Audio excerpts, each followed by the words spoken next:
Martin मोहरा पीछे किसका चेहरा? यह सवाल है। यह एक सवाल है केरल के एर्नाकुलम में हुए आतंकी हमले के बाद जो उठ रहा है, और यह सवाल बड़ा भी होता जा रहा है, जिसके निशाने पर था जमारा international convention and exhibition center. सुबह के 9:40 का समय था। कन्वेंशन सेंटर में ईसाई समुदाय की प्रार्थना सभा चल रही थी। अचानक कन्वेंशन सेंटर बम के धमाकों से दहल उठा। चीख पुकार के बीच आग की लपटें उठने लगी।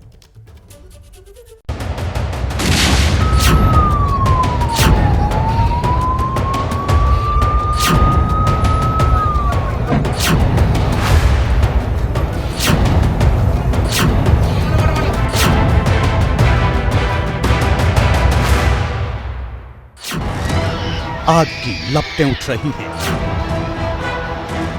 आसपास कुर्सियां बिखरी पड़ी हैं। एम्बुलेंस का सायरन सुनाई दे रहा है। चारों तरफ डर और दहशत का मंजर है। ये खौफ केरल के एर्नाकुलम के कमाल सेरी के ईसाई प्रार्थना स्थल में हुए आतंकी विस्फोट का है, जिसने एक महिला की सांसें छीन ली और 50 से भी ज्यादा लोगों को गहरे जख्म दिए हैं। इनमें से कई की हालत गंभीर है। दरअसल विस्फोट उस वक्त हुआ जब कन्वेंशन सेंटर में इकट्ठा हुए लोग ईश्वर की प्रार्थना कर रहे थे। तभी अचानक हुए एक के बाद एक 3 धमाकों ने प्रार्थना स्थल की शांति को चीखों में बदल दिया।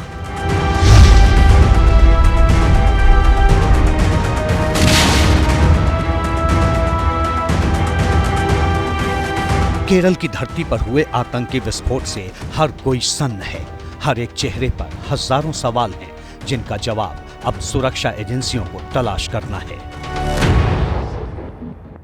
Today morning at 9:40 a.m. approximately, there was an explosion in Zamra International Convention Center, Kalamassery. In that convention center, regional convention was happening, and all our senior officers, including the Commissioner of Police and others, are at the spot. They are investigating the matter. We will find out who is behind this and will take very stringent action. I also request that no provocative posts or hate posts should be posted on the social media.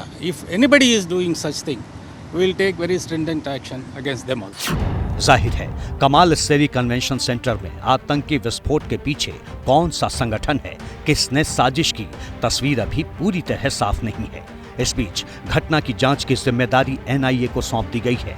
NSG की NBDS team भी केरल पहुंच चुकी है। केंद्रीय सुरक्षा एजेंसियों के साथ ही केंद्र सरकार की भी नजर आतंकी हमले और उसके बाद के हालात पर बनी हुई है। Incident of a bomb blast in a prayer meeting of the Christian community in Cochin is a shocking incident. It is disturbing to note that Kerala is becoming a place where such incidents are happening, which is considered to be a terrorist act. The Home Minister has already spoken to the Chief Minister of Kerala. The central agencies have already started the inquiries regarding this incident, and I am sure that they will go to the details of the incident and find out who and what are the reasons for this and who have behind this incident.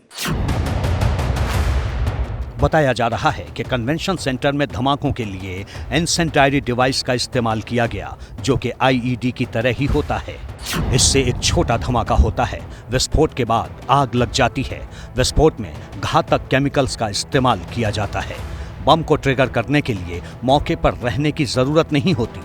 इस तरह के bomb blast के लिए trip wire तकनीक का इस्तेमाल होता है, यानी बैटरी के साथ सर्किट को फिट करके उसे शॉर्ट सर्किट करवाया जाता है।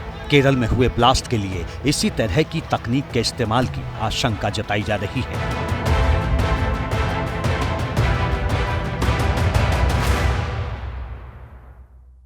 जैसे ही घड़ी का काटा दोपहर 2:30 पे आए, बबीता जी का दिल सास बहू साजिश के लिए मचल जाए। और ये है इनकी बहू। पूरे दिन ऑफिस की टेंशन हो जाए गॉन जब ये करें अपना फेवरेट शो फ्री टाइम पे ऑन। इनकी तरह आप भी देखिए अपना फेवरेट शो अपने टाइम पर और डाउनलोड कीजिए एबीपी लाइव ऐप अपने स्मार्ट टीवी पर।